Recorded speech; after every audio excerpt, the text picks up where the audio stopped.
One of the amazing things about the nighttime is that the nighttime is very special whether you're a believer or not. One of the things that psychologists often discuss is that nights are usually considered a spiritual time. So they talk about how usually people are more willing to share and they're usually more in touch with their feelings and their emotions at night. And this is why you see when people go out on dates and stuff like that, when do they usually go out? During the day or at night? So people are more likely to be in touch with their spiritual side and their feelings and their emotions. And what Islam does is that it takes advantage of this time. So while other people are busy doing other things, a believer takes that spiritual time and they take that emotional time and they devote it to their Lord. And one of the things that the scholars often talk about is that the night is a testimony of a person's love. So whatever a person loves, you'll see that they'll usually devote their night to that. So if a person's only concern in life is to have fun and party and maximize pleasure, they'll spend their night trying to do that. If a person's concern is their afterlife and their love for Allah, then they'll spend their night in concern about their akhirah. And they'll spend their night devoted to Allah Azza wa Jal. As Allah Azza wa Jal said, وَالَّذِينَ آمَنُوا أَشَدُّ حُبًّا لِلَّهِ, that those who believe, they're stronger in their love for Allah Azza wa Jal. It's no secret, it's no surprise that our ummah today, our nation today, is not doing too well. And I hate to be negative, I hate to be negative about issues, but this is just a reality. And the point isn't for us to become depressed and say we're a goner and there's nothing we can do. The point is, how do we bring ourselves out of this situation, and how do we become like the companions radiallahu ta'ala anhum? And this is why one of the things that is often said by the classical scholars and even scholars of our time is that if we want to rectify this ummah, if we really, really care about this ummah, we really want to change this ummah, then we will not be able to do it except that which changed the beginning of this ummah. Meaning, if we really care, we really want the ummah to progress. Now we're Muslims living in the West and we care about Muslims in America, and we really want Muslims to be in a better state, then we have to look at the sunnah of the Prophet ﷺ and how the companions did it. And it is in that we're going to find our ummah come to life. And the thing about the companions, like I mentioned, is that what they had and what is missing from our time is that attribute of going above and beyond the bare minimum. Ibn Abbas radiallahu ta'ala anhuma, he says about the companions, he said, I did not see a single companion.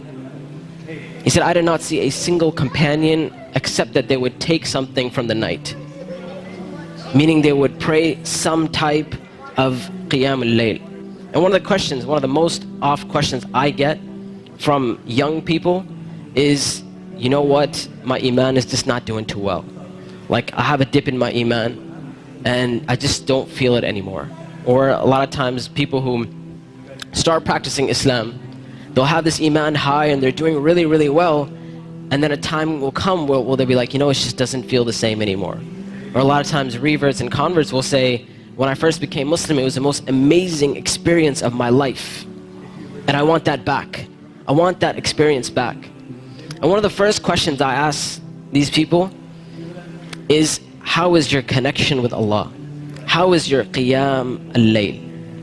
When was the last time you got up in the middle of the night or in the last third of the night to pray to your Lord?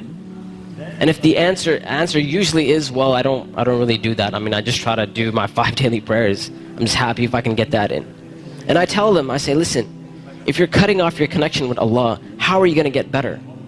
You can't expect your iman to just get fixed all of a sudden on its own. It's not going to happen. You have to take steps for you to become a better Muslim. You have to take steps to reach that level of iman. When it comes to qiyam al-layl, one of the advices I often give, and I give this advice because this was the advice given to me by my teachers, is if you want to pray qiyam al-layl, all you have to do is just try it. And I'm not talking about spending a third of the night praying or half of the night praying. I'm saying get up 10 minutes before Fajr. Just 10 minutes before Fajr. And we know the Prophet ﷺ told us that it is the last third of the night where Allah Azza wa Jal comes down to the lowest parts of the heaven and He asks, He says, which one of my servants is seeking my forgiveness that I may forgive them? And which one of my servants is seeking my mercy that I may be merciful for them? Which one of my servants is asking of me that I may give to them? And that third of the night is still there in the last 10 minutes before Fajr. So all I'm saying is wake up 10 minutes before Fajr. Not an hour, not 2 hours before Fajr, 10 minutes before Fajr. And try and pray Qiyamul Layl. And experience this amazing spiritual nature that Allah Azza wa Jal has given us. This blessing that Allah Azza wa Jal has given us. And when you get up in the night, number one, you'll see your heart transform. You'll feel your heart unlike you've ever felt it before. And I know a lot of us, and this is a problem which is very, very common, where we look at Islam and all we see is a bunch of things we have to do. And we're missing that spiritual side of Islam. We're missing that connection with Allah and our Creator.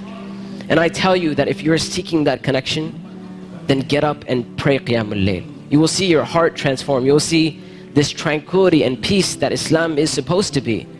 You know, people talk about Islam means peace and all that kind of stuff. If you really want to experience that, get up in that last third of the night. Get up for 10 minutes and you will see that peace and tranquility descend upon you.